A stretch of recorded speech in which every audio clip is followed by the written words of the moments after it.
আজ আপনাদেরকে নিয়ে চলে আসলাম 400 বছরের পুরানো একটা মসজিদ দেখানোর জন্য, যেটা দেখলে একদম চোখগুলা ছানা বড়া হয়ে যাবে। 400 বছর আগে কিনা এত সুন্দর করে এটা বানানো হয়েছে। তো চলুন দেখা যাক ভিডিওটি। আসসালামু আলাইকুম, কেমন আছেন সবাই? আশা করি সবাই ভালো আছেন। দেখতে পাচ্ছেন প্রচুর দর্শনার্থী আছে এখানে, প্রচুর টুরিস্ট আসছে। এটা আজকে যেখানে আসি সেই জায়গাটার নাম হচ্ছে বিবি খানমের মাজার প্লাস মসজিদ। তো আমরা এখন আগে মসজিদটা দেখে নিই। মনে আপনাদের প্রশ্ন হতে পারে বিবি খানমটা কে? বিবি খানম হচ্ছে আমির তৈমুরের স্ত্রী। আমির তৈমুরের নাম কিন্তু আমরা অনেকেই জানি এবং শুনেছি। এরপর চলে আসলাম টিকিটিং কাউন্টারে। বড়দের জন্য উজবেকিস্তানের টাকায় 50,000 এবং ছোটদের 35,000। Welcome to Samarkand. Maybe do you need a tour guide No, here? Explain to tell you history. I'm okay. I'm okay. Okay. Thank you, Have sir. a nice day. Thank If you want, it's 100,000 soon for all. Thank you. এখানে tour guide পাওয়া যাবে। একটা কোরআন শরীফ, মানে কত বড় একটা কোরআন শরীফ। বিবি খানম কি এটা লিখছে নাকি এরকম কিছু? দেখতেই পাচ্ছেন বড় একটা কোরআন শরীফ দেখালাম, যেটা কিনা কাঠে লেখা। জানি না কে লিখছে, এটা গুগল করে বের করতে হবে। এটা হচ্ছে মসজিদের মূল ভবনটা। 300-400 বছরের পুরনো একদম বিল্ডিংগুলো। কিভাবে তৈরি করছে যে এখনো অক্ষত অবস্থায়। মসজিদের ভিতরে কিছু ইনফরমেশন পেলাম, সেগুলো এখন আয়েশার পাপা বলবে। বিবি খানম এটা 14th সেঞ্চুরির পৃথিবীর সব থেকে বড় মসজিদ। এখন তো বিভিন্ন জায়গায় বড় মসজিদ, কিন্তু 14th সেঞ্চুরির পৃথিবীর সব থেকে বড় মসজিদ এটা। আল্লাহ, কি সুন্দর করে বানাইছে এটাকে। শেখ জায়েদ মসজিদ থার্ড,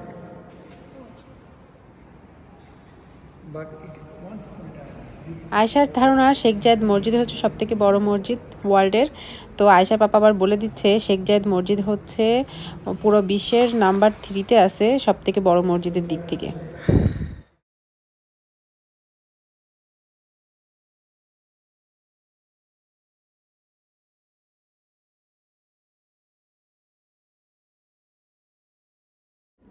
এটা হচ্ছে মসজিদের মিনার, মানে এগুলা দেখতে পাচ্ছেন মসজিদের মিনারের ভিতরের অবস্থাটা এখনো কিন্তু মোটামুটি ঠিক আছে। এই জায়গাটা পুরোটা বন্ধ করে রাখছে, বাইরে থেকে দেখতে হচ্ছে। ভিতরে ঢোকার মতো অবস্থা নেই, আসলে কোন সময় ভেঙে পড়ে বলা যায় না। তারপর এদের কারুকার্যগুলো দেখেন, একদম ক্লোজ করে আমি দেখাচ্ছি। এত সুন্দর নিখুঁত কাজ, একদম ক্লোজ করে দেখলে বুঝতে পারবেন। আর আরবিতে লেখা আছে, কাজগুলো দেখে আসলে চোখ জোড়ানোর মতো। এটা 400 বছরের পুরানো, অথচ সেই সময়ে এত সুন্দর করে ডিজাইন করতে পারছে এবং সেই ডিজাইনটা এখনো অক্ষত অবস্থায় আছে। আপনাদেরকে একটু ক্লোজ করে দেখাচ্ছি। এখানে যে মার্বেলটা ইউজ করা হয়েছে বানানোর জন্য, এখনো পর্যন্ত কিন্তু শাইনিং আছে, অনেকটা গ্লেজ দিচ্ছে। ভাবা যায় 400 বছরের পুরানো, তারপরও 400 বছর পরেও কিন্তু এটার চাকচিক্যটা রয়ে গেছে। আমাদের ভ্রমণের এই সুন্দর প্যাকেজটা আমরা কোথা থেকে পেয়েছি, এই কথা কিন্তু অনেকে আমাদেরকে ফোন করে জিজ্ঞেস করছে। এই সুন্দর প্যাকেজটি আমি নিয়েছিলাম টোটাল ট্যুরিজম থেকে। স্ক্রিনে তাদের ফেসবুক পেজের স্ক্রিনশটটা দিয়ে রাখবো, আপনারা সেখানে যোগাযোগ করতে পারবেন। তারা কিন্তু বিভিন্ন সময় বিভিন্ন দেশে সুন্দর সুন্দর অফার দিয়ে থাকে। এছাড়া তারা ইউরোপ, আমেরিকা, অস্ট্রেলিয়া, কানাডা সহ বিভিন্ন দেশের ভিসার প্রসেসিংয়ের কাজ তারা করে থাকে। আপনারা চাইলে কিন্তু যোগাযোগ করতে পারেন।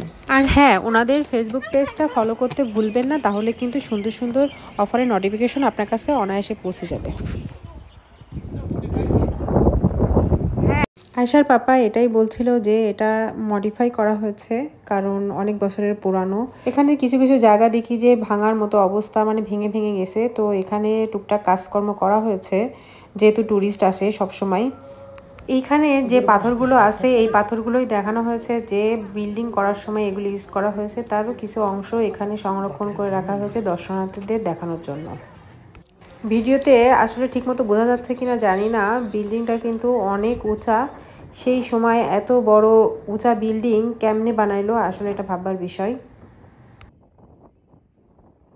তবে এই বিল্ডিংগুলোর কাজ দেখে মনে হয় তারা অনেক কর্মঠ এবং রুচিশীল লোক ছিল। আর একটা কথা নাই বললেই নয়, উজবেকিস্তানের সামারকান্দ এই শহরটা কিন্তু একদম সাজানো গোছানো। এখানে যে রাজা বাদশাদের হাতের ছোঁয়া এবং তাদের পদচিহ্ন আছে, তা এই শহরটা দেখলেই কিন্তু বোঝা যায়। মসজিদটা ঘোরা আমাদের হয়ে গেছে। এটা ঘুরতে খুব বেশি সময় লাগে না, খুব বড় যা আধা ঘন্টা লাগে। একটা জিনিস খেয়াল করে দেখবেন, মসজিদের কারুকার্যের সাথে এই শোপিসগুলোর কারুকার্যের কিন্তু মিল আছে এবং এটা কিন্তু হাতেই তৈরি করছে। এই দেশের মানুষজন যে এত বেশি কর্মঠ তা আসলে এই দেশে না আসলে বোঝা যাবে না।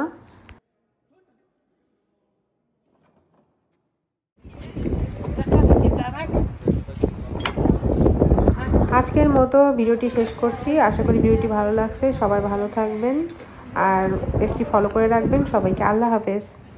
এখন আমি আপনাদেরকে নিয়ে চলে আসলাম বিবি খানমের মাজারে। মাজারটা কিন্তু মসজিদের পাশাপাশি অবস্থিত। মাজারের ভিতরে আমার যাওয়া হয়নি, দূর থেকে একটা ভিডিও নিয়ে নিয়েছি আমি জাস্ট আপনাদেরকে দেখানোর জন্য।